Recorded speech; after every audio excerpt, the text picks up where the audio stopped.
man, just wrapped up the CPR class, CPR first aid. Got my boy here who is unnamed. So some of you folks that follow our channel may remember my Doberman Pinscher Ranger just died about a little over a month ago. 12 years old, man. Dude had a good run. So no health problems to speak of there until the very end. So this is our new family member, man. It's about a year-old Ukrainian Doberman. High dollar dog, man, but we'll see if he's high dollar behavior. But anyway, man, I'm over here at the classroom. I'm about to head out. So I wanted to do a quick video for you guys on the Rhodesian Y number 4. There's different versions of the Rhodesian Y. Tons of different options. This is just one of them, okay? So we're gonna talk about tactical tracking, tactical woodland operations, fugitive apprehension stuff. One of the formations that we use for that stuff, law enforcement should be using it. Most of the time they're not though. So anyway, Rhodesian Y number 4. You can do your own research on the Rhodesian Y and the wars in Africa back in the 60s and 70s and how this all came about. But this is how it works. So we're gonna talk today just one little quick procedure or maneuver. All right, y'all, that maneuver is gonna be clearing a danger zone. So I'm not really set up to do a video today. Of course, you guys know this is high quality productions, always. So I'm gonna do this holding it with my hand, with my sexy little dry erase marker, and we'll make this happen. All right, so Rhodesian Y number 4. This could be a boulder, a downed tree, a depression in the ground. It could be any number of things right in here, thick brush, whatever you got going on. It's a danger area. This could conceal on the back side of it a potential threat to the team. So what we do, let's look at this formation right here. I know it's top quality productions, but that's what it is. So we have the Rhodesian Y. As you guys can see, looks like a Y, man. All right. So in the center, we have our tracker. Right behind this tracker is our team leader. The job of the team leader is to cover front, the tracker too as well while he's tracking. Handle the navigation, the comms, whatever you got going on with this team leader right here. Out here to the front, we have outside flankers and inside flankers, left and right sides. To the rear, we have our K9 unit with a muzzle on it so it doesn't make noise and get you killed. And that's the difference between this stuff and what law enforcement typically does, is guess where the dog will be? Right here, leading the charge. Well, if you got a hostile threat in a secluded, hidden area, they're gonna eat it. So, but that's the standard way of doing it. By the grace of God and sheer luck that nobody has chosen to kill off a bunch of cops in a woodland environment, they come out all right most of the time. So this is the right way to do it if you're gonna get out here and hunt bad guys. Real quick, let's talk about the spacing on this stuff. So in the typical woodland environment like we have right here,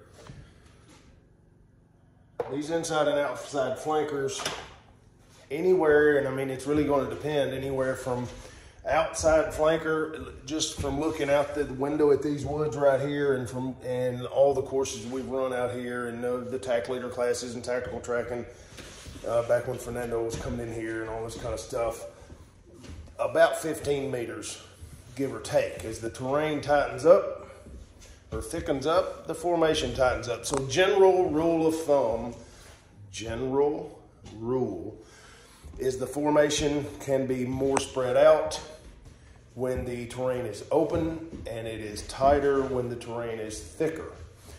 There is also a difference in which you cross open areas as opposed to areas with cover in the woods, so fields and things like that. There's different ways to get it done. I'm talking about this right here, I'm talking about in the typical woodland environment, okay? So 15 meters roughly on your outside flankers, 10, 12 on your inside flankers, and there again, it's terrain dependent. So these numbers that I'm giving you would work right here and in this area. So we also spread it out if the terrain opens up. So use your own judgment. If you know what you're doing, adjust this stuff on the fly, man. It's easy enough to do. Change the formations, adjust the spacing, turn the team. You can do it all on the fly, so you just got to train for that stuff. But this team leader always has to be able to evacuate this tracker should he take fire. These flankers are always going to clear these danger zones together, so one can take care of the other. We clear from inside to out on these danger zones to avoid going outside to in and having a crossfire kind of deal going on there. So always clear inside to out. So anyway, that's enough of that. Let's carry on. So let's get rid of this. Now, as this team approaches in that direction of travel, can't even draw today, look at there. We're heading this way, right?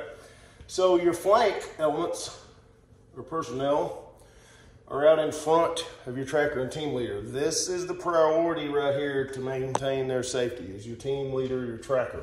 That's the first guy they want to kill, is right there. So as this team progresses, one of these flankers, or anybody on the team, but probably the flankers because they're in the front, obviously, as this team moves across the landscape and they encounter one of these danger zones, one of those flankers are going to hold the formation, signal danger zone to the team leader, and the team leader is going to hold everybody. Preferably they'll go down to a kneel behind a tree or some sort of cover, trees, depressions, low-lying areas, whatever you got in the nature out there, just use it, right? So, as this team halts its progress, these two flankers will have to clear this out before this team can advance beyond that point. So they will go shoulder to shoulder together, inside to outside, and clear the back side of this. So you're going to end up with your flankers right there or right here, whatever you like. I'm trying to make this not look like a penis here, okay? Cock and balls. So your two flankers are going to clear from inside to out, clear this off, and they're going to go look at the team leader and give the all clear sign, whatever sign that is. It doesn't have to be this. It can be whatever that team wants to use. The team will then advance the same way they've been doing on the track line or on their azimuth or whatever they got going on, whatever they're trying to accomplish. And as this team approaches these two flankers, they fall right back into position as the other elements catch up. And then they continue to advance. And this just continues and continues and continues through every danger zone that you may have. There are different formations of this Rhodesian Y. There's more than I can remember. There's way more than the Y. I mean, you run staggered files, columns, lines, whatever. But primarily for tactical tracking, it's the Rhodesian Y or a file, most of the time. That's the way to go. So I'm going to put this back up here and let you guys eyeball this. Now, this is a tactical tracking formation or tactical woodland operations for fugitive hunting stuff. But who's to say this can't be implemented from a property security standpoint as a preparedness enthusiast?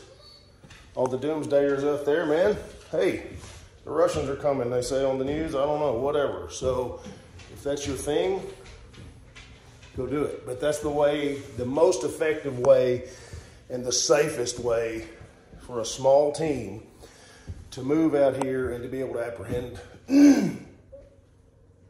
hostile threats, even multiple threats. You keep chasing, you keep hunting, and you keep pushing, and you keep working. You'll fuck it up somewhere and you'll catch them. So that's the way it works, man. Rhodesian Y number 4. So real quick, because I'm feeling froggy today, let's talk about one more if you have more people. What I just showed you guys, or what I'm showing you guys in this video is for a team that's, well, let's see, how many was that? 1, 2, 3, 4, 5, 6, 7, 8. That was a 9-man team. If I want to run this with, let's say I don't have 9 people. I don't have a medic. I don't have a K9. I don't have a tracker, maybe. Maybe I'm just a small unit of 5 guys, right? 1, 2, 3, 4, 5. Flanker, tracker team leader, rear security. Let's say we don't have a tracker. There's a 4-man rig. Looks like a Y to me. Flankers, team leader or tracker, whatever. Rear security. Now, let's say we have a boatload of people. Well, not a boatload. I don't want to be stomping around in a hostile environment with a shit ton of clumsy fuckers. So, I'm not saying everybody's clumsy fuckers, but they are out there. So let me tell you a little story. Speaking about clumsy fuckers. About 5:30 a.m. one morning, I get ready to do a drug raid.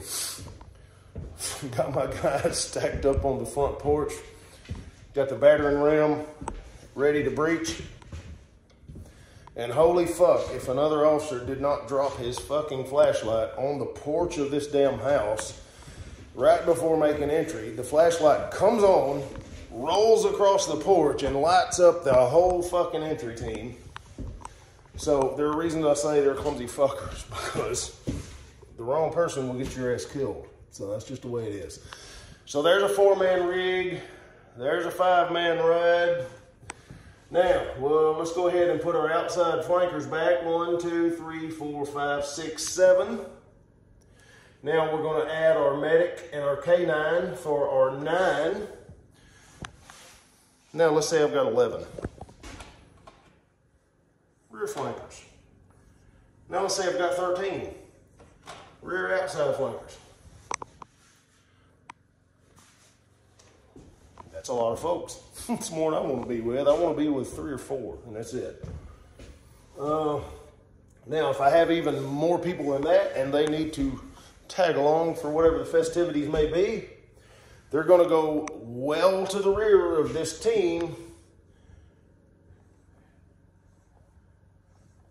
and they're going to post up in a staggered file.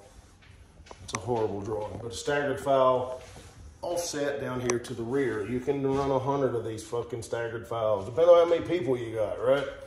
So standard ride, standard operating procedures right here, the standard way you're gonna roll out, minimum 4.